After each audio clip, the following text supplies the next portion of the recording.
کی خواہش کے مطابق جج لگائے گی۔ سپریم کورٹ میں ایک جج نہیں، دو نہیں، تین نہیں، پہلے ہم نے سنا 5 کی بات ہو رہی ہے، انہوں نے چھوٹتے ہی ایک یکمشت 17 جج لگائے، یہ لگانے کا ارادہ کیا ہے۔ مقصد یہ ہے کہ سپریم کورٹ کو بالکل دبو دیا جائے، اس میں اپنے مطیع فرما بردار جج لگائے جائیں جو آپ کے میرے دکھوں کو نہ دیکھیں، نہ سنیں، ہمیں مداوا نہ دیں۔ تو یہ حملہ ہم سب پر ہوا ہے، یہ کوئی پی ٹی آئی پہ حملہ نہیں ہوا۔ میں یہاں حاضر ہوں آپ کے سامنے بطور پاکستانی، بطور شہری، میرا پی ٹی آئی سے بھی تعلق ہے، لیکن میرا بنیادی آپ کے سامنے جو میری شناخت ہے وہ بطور انسان اور بطور پاکستانی ہے۔ یہ حملہ آپ سب پہ ہوا ہے، ہمارے بچوں پر ہوا ہے، ہماری نسلوں پر ہوا ہے۔ پاکستان کو اب بالکل ایک محکوم ملک بنانے کی ایک سازش ہے، میں کہوں گا۔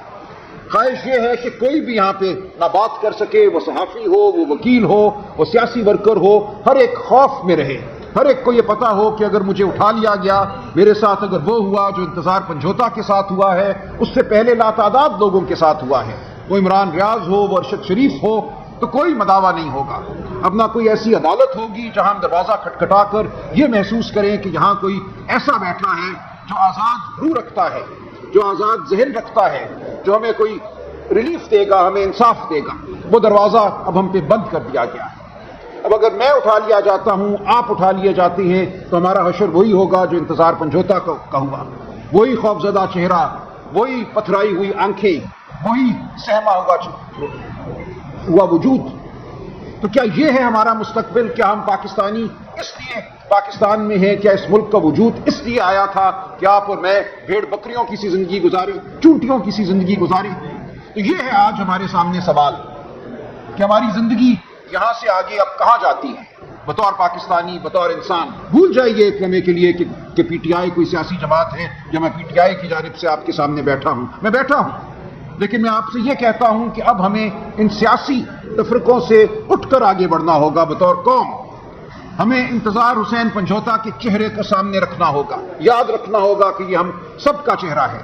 کل ہم میں سے کوئی بھی وہاں بیٹھا ہو سکتا ہے، لاچار، ہاتھ بندھے ہوئے، پاؤں بندھے ہوئے، کان سے خون بہتا ہوا۔ یہ ہے جو ہمیں بنا دیا گیا ہے آج۔ اور کل عدالت پہ حملہ کر کے، سپریم کورٹ پہ حملہ کر کے ہمیں یہ کہا گیا ہے کہ ہماری اب کوئی وقت نہیں ہے، کوئی ادارہ اس ملک میں ایسا نہیں ہے جو طاقت کے خلاف کھڑا ہو سکے۔ کل ایک اور بھی قانون بنایا گیا جس کے ذریعے جو سروسز کے چیف ہیں ان کی مدت میں 3 سے بڑھا کر 5 سال کا وقت مقرر کیا گیا۔ میں سمجھتا ہوں یہ سروسز کا، ہماری افواج کا ایک طرح سے اندرونی معاملہ ہے۔ اس بارے میں بہت کچھ تو میں نہیں کہوں گا، لیکن میں یہ سمجھتا ہوں کوئی بھی اس نوعیت کی قانون سازی اس طرح نہیں ہونی چاہیے۔ ایک ہی دن میں بالکل جیسے ایک رولر ہوتا ہے، بلڈوزر ہوتا ہے، بلڈوز کیا گیا ان قوانین کو۔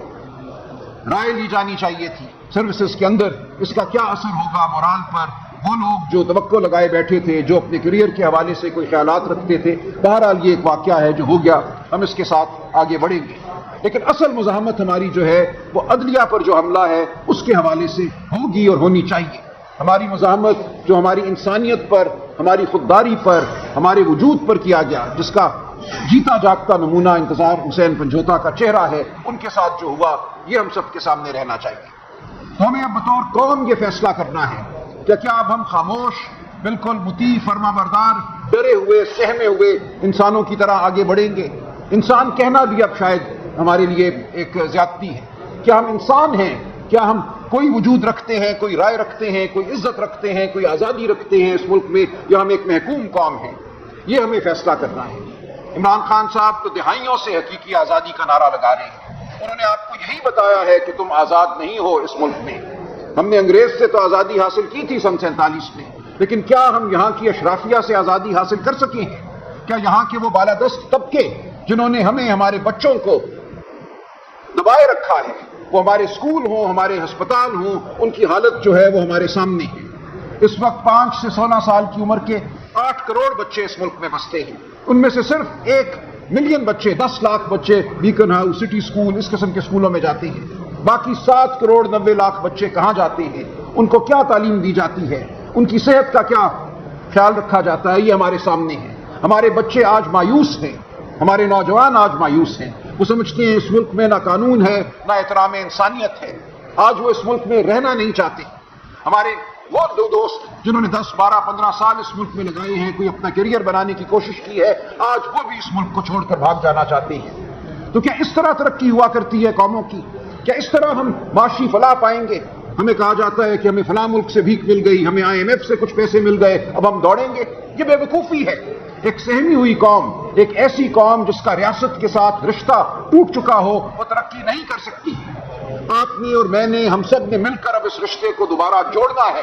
اس رشتے کو ہم نے احترام انسانیت کی بنیاد پر جوڑنا ہے. اس رشتے کو ہم نے قانون کی بنیاد پر جوڑنا ہے. اس ملک میں ہم نے انتظار حسین پنجھوتا کو انصاف دلا کر چھوڑنا ہے. یہ نہیں ہو سکتا کہ ہمارے ساتھ یہ کچھ ہو جائے اور ہم ڈرے سہمے رہیں. تو میری آپ سب سے یہی گزارش ہے کہ آپ کے توسط میں پاکستان کی قوم سے یہ التجا کرتا ہوں کہ اب اٹھو, آگے بڑھو, ورنہ کچل دیے جاؤ گے. ورنہ نہ تمہارا کوئی مستقبل ہے, نہ تمہارے بچوں کا کوئی مستقبل ہے. ہم خوفزدہ نسلوں کے طور پہ اس ملک میں جینا نہیں چاہتے. تو ہمیں اب فیصلے کرنے ہوں گے, بڑے فیصلے کرنے ہوں گے. یہ سیاسی فیصلے نہیں ہیں, یہ ہماری انسانیت کے فیصلے ہیں, یہ ہماری بقا کے فیصلے ہیں. آج ہمیں یہ کہا جا رہا ہے کہ عمران خان کو اب کسی فوجی عدالت سے سزا دلوائی جائے گی, سزائے موت دلوائی جائے گی. حکومت کے مقتدرہ کے نکارچی آج یہ کہہ رہی ہیں. آج آپ جا کے دیکھیے, میڈیا کو دیکھیے, یہ اعلان کیا جا رہا ہے. آپ کو یہ کہا جا رہا ہے کہ ایک لیڈر جس پہ آپ نے اعتماد کیا, جس کو آپ نے ووٹ دیا 8 فروری کو, جس ووٹ کو پامال کیا گیا, دھاندلی کی گئی, جو لوگ آپ نے منتخب کیے تھے ان کو منتخب ایوانوں میں جانے نہیں دیا گیا. اب اس فراڈ کی بنیاد پر قانون سازی کی جا رہی ہے, اور اس قانون سازی کے ذریعے عدالت کی طاقت چھین لی گئی ہے. اور اب یہ کہا جاتا ہے کہ تم سب انتظار حسین پنجھوتا ہو, اور عمران خان کے ساتھ ہم عبرت کا کام کریں گے, ہم اس کو عبرت کا نشان بنائیں گے. تو یہ ہے ہمارے سامنے اب صورتحال, جس کا ہم نے, آپ نے, میں نے, ہم سب نے جواب دینا ہے کہ ہم اپنے آپ کو اسی طرح عبرت کا نشان بننے دیں گے. کیا ہم ان لوگوں کو جنہوں نے ہمارے لیے آواز بلند کی ہے عبرت کا نشان بننے دیں گے؟ کیا ہمارے ہاتھ میں کوئی ایسی طاقت ہے, وہ ایمان کی طاقت ہو, وہ خودداری کی طاقت ہو, جس کو لے کر ہم اٹھ کھڑے ہو سکتے ہیں اور ہم کہہ سکتے ہیں کہ ہم یہ نہیں ہونے دیں گے؟ آپ کو, مجھے, ہم سب کو اب یہ سوال اپنے آپ سے کرنا ہے, اور اس کے جواب کے نتیجے میں ہی میں کہتا ہوں اس ملک کی تقدیر جو ہے وہ مرتب ہوگی. اگر ہم ڈر گئے, سہم گئے, تو اس ملک میں تاریکی ہی تاریکی ہوگی, ظلم ہی ظلم ہوگا. لیکن اگر ہم کھڑے ہو گئے تو ہم آج بھی اس ملک میں شرافت کا, قانون کا بول بالا کر سکتے ہیں. تو میرا آپ سے صرف یہی سوال بھی ہے اور یہی استدعا بھی ہے, کھڑے ہوئیے, اپنے آپ کو اس طرح کچلنے نہ دیجیے ان طاقتوں کو جو آپ کو کچلنا چاہتی ہیں.